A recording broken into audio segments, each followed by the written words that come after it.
Taylor, Taylor. Hey, stop licking yourself, Taylor. Come on. Stop it. We want to say hello to the camera. See? Doesn't she look like, oh, if she gets her head face up, you'll be able to see it. See? Doesn't she look like Falcor from like the Never-Ending Story? She's like a luck dragon. She's like a little luck dragon. It works perfectly. And now she's back to licking herself. It's that time. It is that time, ladies and gentlemen. It is time for my daily bathtub confessional. Mom! I'm sorry that I don't have my room back. I'm having an interplay here. So anyways, today I wanted to talk about some of the programming I've been watching lately since, you know, I've sort of been falling out of anime as of recently. Not to say that I don't still like anime, it's just that the interest has kind of dwindled and there hasn't been a lot of shows that have really caught my interest. So I've been watching a lot more just straight up American cartoons, or more specifically kids cartoons, which I just find endearing, and I love bright, shiny colors that come out of the screen. There's just something about it. Maybe I'm just a sap for candy and sugar and all that kind of stuff, but when I see like little cartoons on the screen, I'm like, oh my god, I need to watch this. What's the name of this one? Oh, cool, I'll have to TiVo it for like the next 3 months and watch all the episodes. Most specifically, my girlfriend was kind of a pony geek, and then I started looking at all the stuff in her room, and she was like, oh, have you seen this show? And I was like, no, I haven't seen that show. That's ridiculous. I'd had so many people try to convince me to watch Friendship is Magic before, and they would basically come forward and talk to me about it, and they would say, yeah, you really need to watch the show. You know, it's different. It's not what you think it is. It's totally, like, funny and geared towards adults and older people and that kind of stuff, and the characters are complicated and all this. And I was sort of like, I don't really buy it. I watched the first episode, didn't really get all that much into it. I didn't understand, you know, what's going to make this different as a show in general. And now that I'm talking about this, I might as well just make this a pony-geared blog. And I know that 4chan is waiting just around the corner to be like, blasphemy! But I say no to that. No.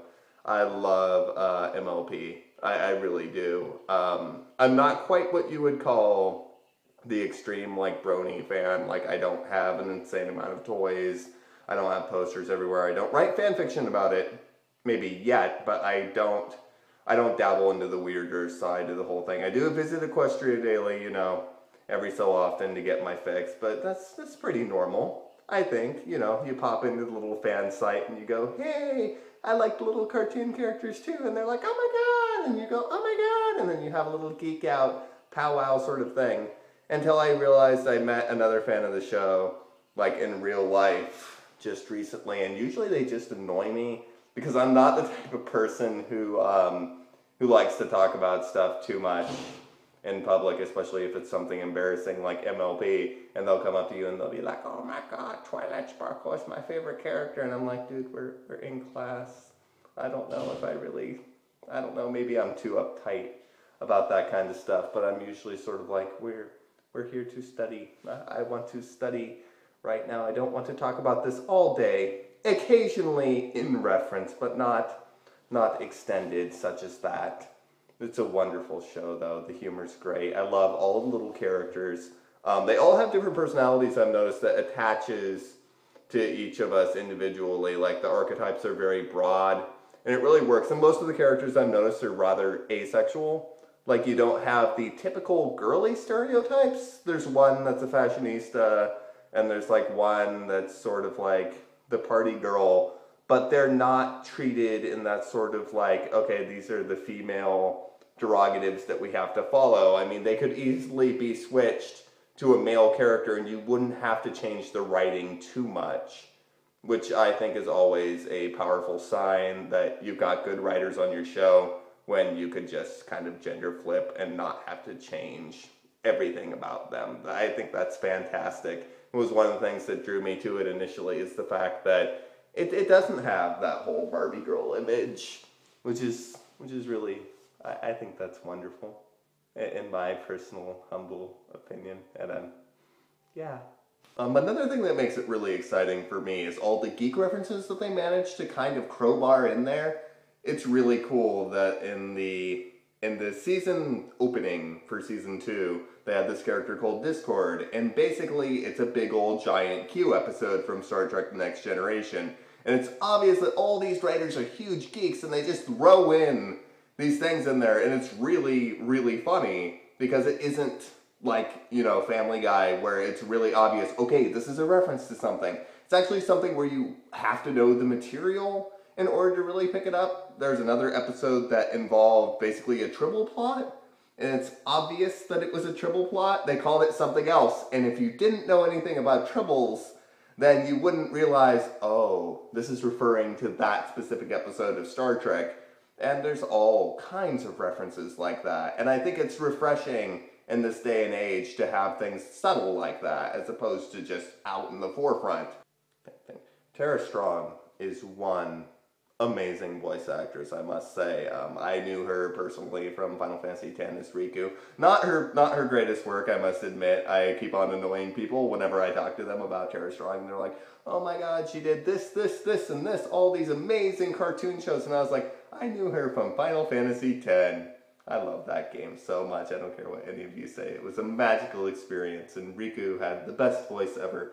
Actually, out of the voice cast of those characters, I think Tara Strong's was probably the strongest. That's probably a given considering everything that she did. And she also did the like Ariel princess character from Drawn Together, which I thought was just plain out bizarre. I remember watching it and going, wait a second, is that literally, it's almost the same voice as Twilight Sparkle at points, so you can literally copy and paste it over. Somebody had already done that, I think, at some point, actually. I remember seeing one thing where they took a particularly racist comment from Drawn Together from the character and then pasted it over Twilight Sparkle, and it led to humorous results, I must say. And also, apparently, from all my friends having talked about the show, I am Spike, in which I look at it and I don't know.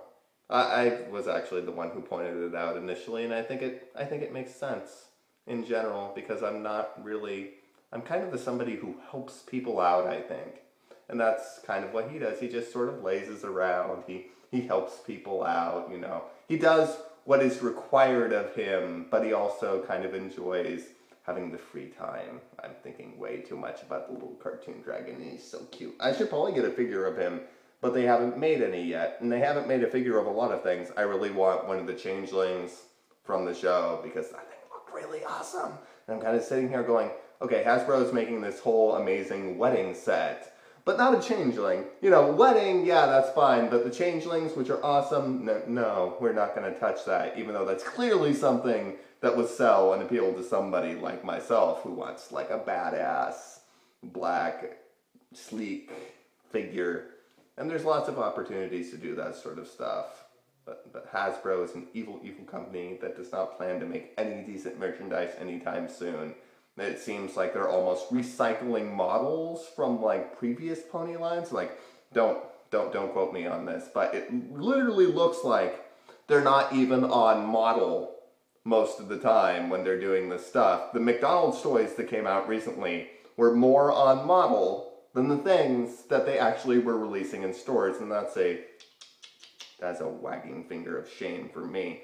So anyways, I've been enjoying the hell out of it. I can't wait until it like comes out in a little box set, like a Blu-ray. I would definitely get that one in high definition. And I just watch it on TV all the time. They released the first 2 seasons on Netflix, so if some of you who haven't checked it out already are brave enough to sort of take the plunge, I would suggest getting past the initial pilot episode stage, because I don't feel it properly represents the rest of the show. Like, give it like a 4 or 5 episode run, and if you realize it's not for you, because let's face it, like, it's a really, really over-the-top, cutesy show with a lot of cute themes. It's not going to be for everybody. You know, that would be the good point to tell if it is your cup of chocolate-covered poison. Alright, so that will be enough for me today. Before we go, no, look, there's a little bug. I like the bug on the side of the ceiling.